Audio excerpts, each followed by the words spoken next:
haven't got into him yet. Wow. Come on, Peter. Not often you see goldie feeding on the surface like that, Peter, is it, mate? No. The reasons people take up fly fishing are many. It is challenging, and for some about to take up this wonderful pastime, the greatest challenge is learning how to cast effectively. It's not a difficult skill to learn if you're taught well in the beginning. Fortunately, there is plenty of information available for people wanting to learn how to get started. The best and surest way to pick up sound basics is with a qualified instructor. Kate Hockly is a keen angler who's been bitten by the fly fishing bug and has asked Peter Morse to give her some fly casting lessons.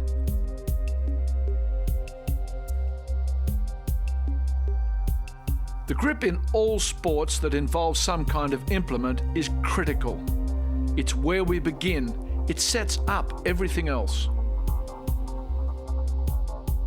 Okay, well let's work on the grip then. Okay, so this is how I like to hold the rod. Turn the balance. Just let your whole hand relax. Just cup the rod in your hand. Let it just sit there. That's it. That's it. Just let it sit there. Now come in with your hand, just as it is, like so. That's it. Okay, and then turn it slightly. Turn it. So that you've got the rod locked against your forearm. When I am casting, am I wanting to keep it flush the entire time? For what we're doing now, yes. Okay. In fly casting, there is use of the wrist, as there is in all throwing sports. Okay, there's not, to my knowledge, all hitting or ball or racket sports. You've got to have that fluidity. They're related. Okay. And in all throwing, you imagine if I'm throwing a javelin, I come from back here, the last thing to go is the wrist. If I'm throwing a dart, I do it with the wrist. Okay. But I need shoulder, upper arm, the whole arm as part of it. But the wrist is the end of it. So there is some rest. Okay, excellent. During casting, any slack in the line means we have no tension and therefore no capacity to make the rod bend or load. Now, the other really important thing about fly casting is that you cannot make an effective cast if you have any slack in the line. These big open loops are effectively a lot of slack in the line. The other place you get slack is from gripping the rod too tight, which I don't think you'll have a problem with, and shaking the rod tip all over the place. Yes. Okay? Shaking it, moving the rod tip like this. You have a lovely smooth casting stroke. Once you start to shake it, you get tangles, you get things that we call tailing loops, but you get an inefficient cast. Another place that you get slack in the line is coming forward too soon. I want you to watch this here. You see that? I see. What we're using is the weight of the line. What we're using to load this rod is the weight of the line in the air. So conventional fishing, you're using the weight of the lure to get that momentum, whereas with fly fishing, it is true, you're purely relying on the weight of the line. Exactly, Yeah. Okay. exactly. And if that line isn't straight, they've got nothing there to load the rod with. Okay, I'll show you a really good demonstration here. I'm going to lay out a lot of line here. I'm going to lay it out with a whole lot of slack. Okay, now I'm going to make a forward cast. Okay, with a whole lot of slack in the line. Let's see how it goes. Oh. No matter how hard I throw it, nothing happens. Yes. Now I'm going to lay it out here behind us, all this line. Oh, that breeze is swirling, dead straight. No slack in the system. Okay, now watch this, with minimal effort. Yeah, much more effective. Straight out in front. Okay, so this is slack in the line. That's the effect that having slack in the line has. There's nothing to load the rod with. Okay. The line will do what the tip of the rod does. It can't do anything else. Learn and practice to control the tip of the rod. So what we're trying to do in fly casting is throw a really nice tight loop. Tight loop is very energy efficient. It cuts through the air. A big wide loop struggles to carry the fly any distance and lands it in a heap like that, like boom, like that. Okay. But look at tight loop. like a knife. Okay, so what determines the size of that loop? So if this is the rod, this is the line, this is what we call a nice tight loop. Okay, this is a super tight loop. That's a really pointy loop. Okay, I like pointy loops. They're great. This is a bigger loop, and this, we call this a non-loop. Okay, big wide open loop. So very sloppy, obviously. Very sloppy, got no power in it. There's been no transfer of energy from you to the rod to the line. No efficient transfer. So, what determines the size of that loop is how close to the straight line path. So if these are the two, this is the back cast stop, this is the forward cast stop. Yes. You've got an imaginary straight line between these two positions that I've had you throwing up here. What determines the size of the loop is how far below, how much power you use, but also how far below the straight line path you stop the rod. On the forward cast and the back cast. So if I stop way down here, the loop is going to open right up. Okay. If I stop nice and high, I'm going to get a tight loop.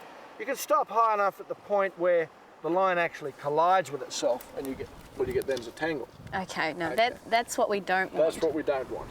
But we don't want this loop here.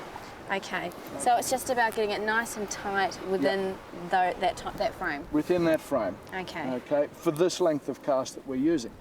Once your cast gets longer, then the stroke, I'll just demonstrate this to you. Okay, so I'm going to start with a really, really short cast. Look how tight the rod tip's moving there. Yes. As I let more line out, see the stroke gets longer? Yes. Now, when it gets a lot of line out, I've got to move So your the tip angles of reference just keep getting larger. That's it. Got to move it a long way. Okay? At the moment we're working in this arc here.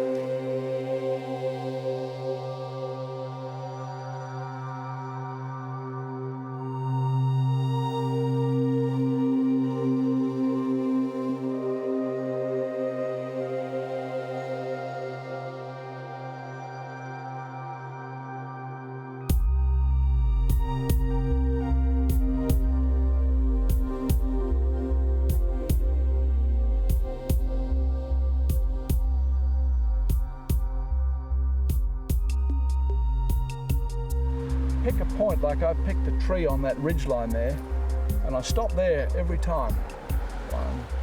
The same spot. A lot of people when they're learning and they stop and they'll stop one up here, then they'll stop one down here. Yes. You know, and it's the same on the back cast. You know, pick a cloud, stop, stop, stop. And that's also going to help you with your tempo as well, so you know exactly where you're supposed to be hitting. Exactly, exactly. And the stroke and where you stop is relative to how much line is out there. 1, 2. Well, while I am learning, I do need those visual cues. Yeah. Because I am all over the show and I don't have the rigidity of somebody who has got experience. And the strength, just the strength. Yeah, that'll come with time. And blisters and calluses. But also lots of photographs of really large fish. Okay, you want those? Okay, well if you want them, we've got to get this bit right. Okay. Now, so what I'm doing here is a straight line path with the tip of the rod. Yes. Between this position here and this position here. I'll take the line out of the equation because the line gets very distracting, that loop unrolling through the air. So here it is, from there to there. 1, 2. That's all it is. And there's not, one of the reasons I love teaching women how to cast is that they don't try and muscle it. You know, they do it, they can't. So they do it with finesse and timing. And we also like to listen, which helps when you're trying to teach someone something. Yeah. Okay, so let's see you do that. You're a lefty, aren't you? I am, so this is going to be a bit of a Okay, problem. no, this will be fine right here. So I'm going to pick the tree line and also pick a cloud. Pick a cloud. And keeping my Just rod, here. keeping my rod Feet quite like- high. Yeah, that's it. There you go. Just a little bit more effort. One. Little rod down to the side a little, out Down to the here, so side. you can really see it. There we go, there we go. Understanding line handling is critical to maintaining control over the line. How many fingers do you actually run the line through your real hand? Depends how many line burns you got on your fingers. if you've had a couple of big days and you've got really sore fingers, you sometimes run it through all 4, but usually 2. Okay. I like to run it through 2. Okay, that gives you a little bit of control over it. Okay, a bit more line, that's it. Now, 1. That's great, that's great. Oh, look at those loops. Woohoo! Put the next one down. Okay. Excellent. Excellent. Excellent. Felt nice and tidy. And Great. I didn't see too much slack in the line. No. I might be learning something. Most importantly, you've got loops coming off the tip of the rod. What we're really trying to do here with these short casts is for you just to get the feeling of the loop of the rod, particularly the top of the rod, just throwing that line. And when it happens, it's just a great feeling, okay? Just throwing the line with the rod. Rather than the whole rod, just focus on the top section there. Away you go again. There's the tip. Beautiful, beautiful. 1. Ow, lovely. You're making the rod bend. Put the next one down. I can see the rod bending. That's great. Let me take that. There's a lot of people when they begin, they just swish the rod back and forth like this. You can't break this thing, you know. You've got to make the rod do the work like this, okay? You've got to make it bend, okay? And if you just swish it back and forth, there's no bending going on. Yep. So this is what I mean by throwing the line off the tip. There, there, there. Here you go. I'll put it back out in front of you. Okay. You can really feel the difference, can't you? Everything sort of, all of a sudden makes sense. Yeah. How did I do that? Okay. There we go. 1. Oh, beautiful. 1, pick 2. 1, that's it. Feel the rod throwing the line with the tip of the rod. Put the next one down. Excellent. Nice and straight out in front of you. The presentation is when it all comes together, when we send the fly to the target. I want to show you something that's really important. This is the presentation cast. This is the cast, all this false casting. We want to get the fly in front of the fish. A lot of people mess it up because they do really nice false casts like you were doing. Yes. And then they go, whoosh. You just let it fly. They don't make a loop. Okay. Even with the presentation cast, you make a loop, you unroll it, and then you lower it. Okay. I see it all the time. It's a very common mistake. So they cast like this, like this, like this. Oh, that's really nice. And then they go, ooh, and it's a mess. Yes. We're all over eager to get to the fish. I think that's the problem. Yeah, exactly. All excited. So make your loop. There it goes, and lower it. Okay, so let me see you do that. There we go. Okay. And the other thing,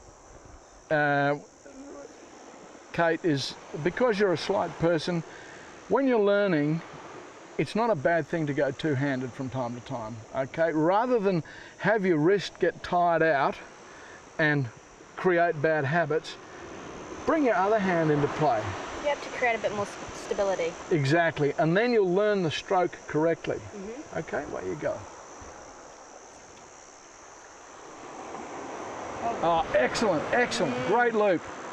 There we go. Okay, start low, start low. 1, 2. 2, 3, 4. Bravo, bravo.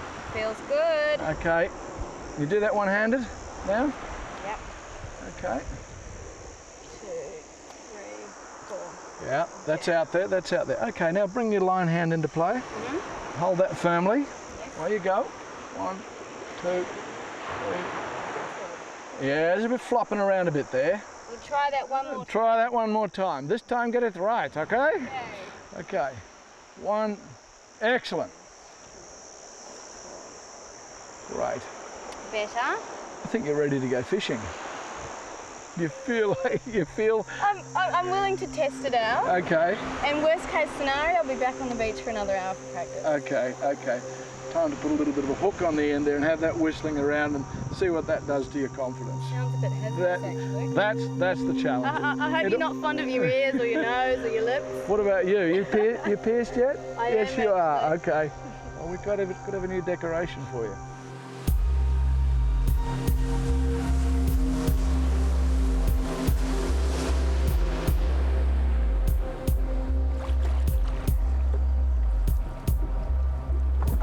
Yeah, Kate, the conditions along the beach and in the estuaries are a bit tough with this high grey cloud and the wind the way it is, and there's not a lot of left-hand casting banks along there. So Mark's brought us out to one of his deep reefs. He's got some marks on his GPS, and we're in 50 to 60 feet of water. There's a lot of fish showing on the depth sounder. And the tactics for this sort of fishing is fishing with a very fast sinking line. This is Rio T14. T stands for tungsten, and 14 is 14 grains per foot. Yes. And it's a super fast sinking line. It will get down 50, 60 feet in about 30 seconds. So I'm going to get you to cast this line out. That roll cast that we learnt earlier on the beach, you're going to use a roll cast. Yes. Roll it out, strip some line out, shake the line out the end of the rod, sink the fly down deep, and then retrieve it. Okay, so expect to get a bite on the way down or on the way up. Okay. Okay. With the heavier gear, is there anything in particular I need to keep in mind when I am casting? Yes, if it hits you, it'll hurt you. Okay, but you've got your wind jacket on. Keep the rod out to the side. Yep. You will certainly really feel this line load the rod. Okay. Okay, it's quite heavy. You're going to feel the rod bending much more than you did with the lighter, the 6-weight. This is a 10-weight rod. With the 6-weight rod that we were using in on the beach. You're really going to feel this bending. Okay, and it'll really move that heavier fly as well. Okay, there's a lot of weight in that line to carry that fly. And obviously there are bigger fish down here? There are bigger fish down here. This is Mark Bargain Quest's never fail place. Secret location. Secret location number 62. Never fail. And never fail. This is where he comes at the end of a long, hard day when they haven't caught any fish. Okay.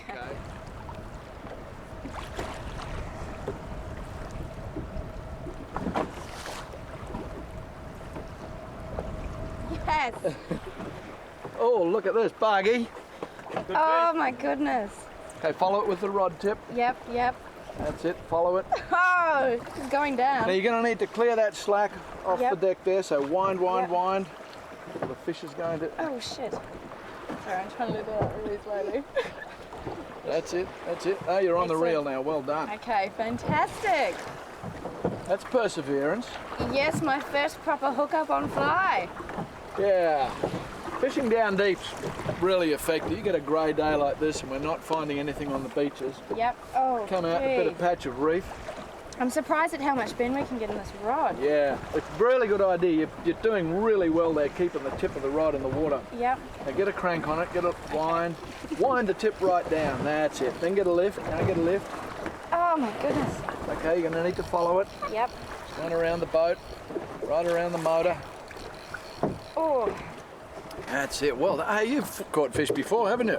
I certainly have. Nothing like this though. It's a completely different experience. It's not classic fly fishing, but hey, you've got a bent rod. That's it. Work it hard. So it's from here. It's just pump and wind. You know, lift the fish, wind on the way down. Yep. Same as you would for any other fish. Get a good wind on it. That's it. Oh, I Well can't done. wait to get on the boat. What is it, Bargy? Trevally around here? Yeah, Peter, we get a lot of goalies and tea leaves on this spot, so Yep. interesting to see Keep what going. Yeah. Get another wind on it. good fish. Keep it coming. That's it. Well done. Drag's good. It's a big fish. So I just keep letting it run? Yep, let him go. Woohoo! We're not going to stop it. Well, there's really not much point, is there? No. No, there's plenty of backing on there. How amazing. And there's plenty of drag on it too. That's a good angle for the rod. Okay. Okay. Wonderful.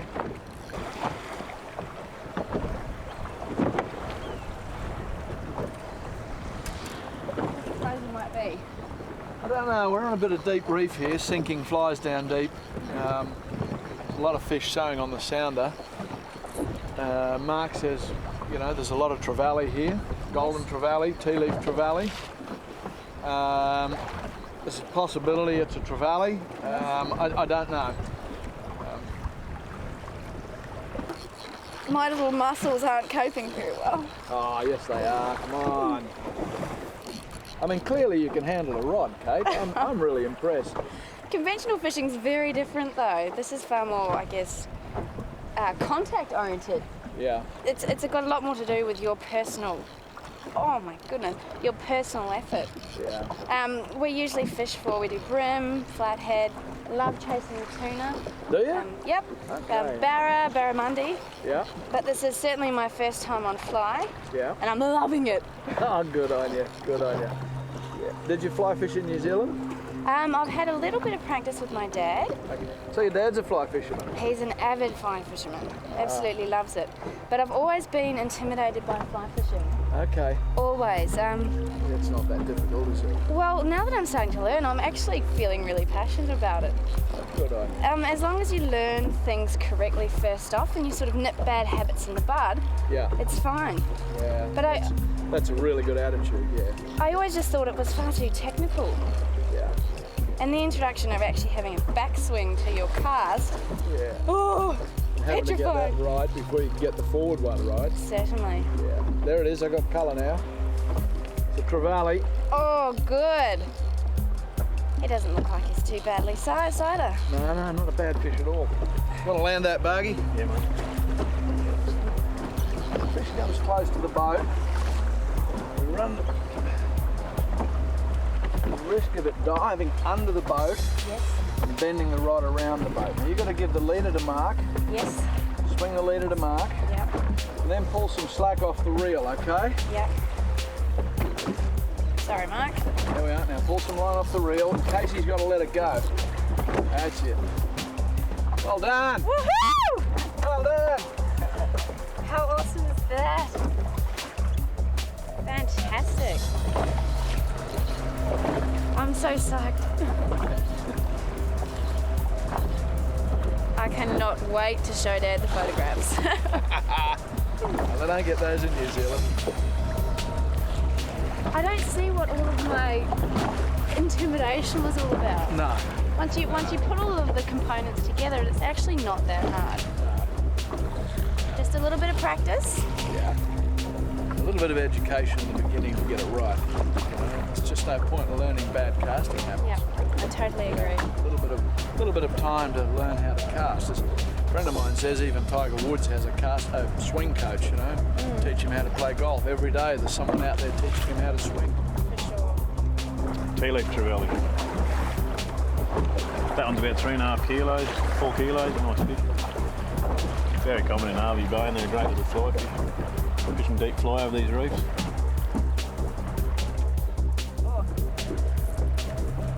Very much. Excellent. Wow. There we go. So that's a close relative of the GT. It's called a tea-leaf trevally. Got the These spots on black him? spots, yeah. Let it go. Did you want to kiss it? I think so. Wow. Ah, there you go. Lucky fish. All right, time to catch the next one, I think. I think so. Maybe they're just starting to come on the bite. Oh, it smells fishy around here.